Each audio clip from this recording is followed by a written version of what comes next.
নবীজি আবু বকরের দরজায় এসে ডাক দিল, আবু বকর।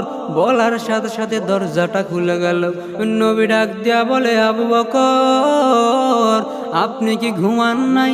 আবু বকর ডাক দিয়া বলে, নবী আমার, আপনার কি মনে নাই গত 6 মাস আগে যে আপনি আমারে বলেছিলেন, রে আবু বকর আমি হিজরত করব আর আমি নবী হিজরতের সঙ্গী হবেন আপনি আবু বকর।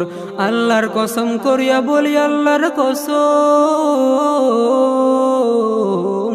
ওই দিনের পর থেকে আমি আবু বকর একটা মুহূর্তের জন্য বিছানাতে পিঠ লাগাই নাই। শুধু আমি একা পিঠ লাগাই নাই তা নয়, ও নবী তাকায়া দেখেন আমার বাসার উটগুলো প্রতিদিন দরজার দিকে তাকায়া থাকে আর মনে মনে বলে, নবী কখন আসবেন? আমার পিঠে চড়িয়া নবী মদিনার উদ্দেশ্যে রওনা দিবেন। আমি আবু বকর ঘুমাই নাই, উটগুলো ঘুমায় নাই।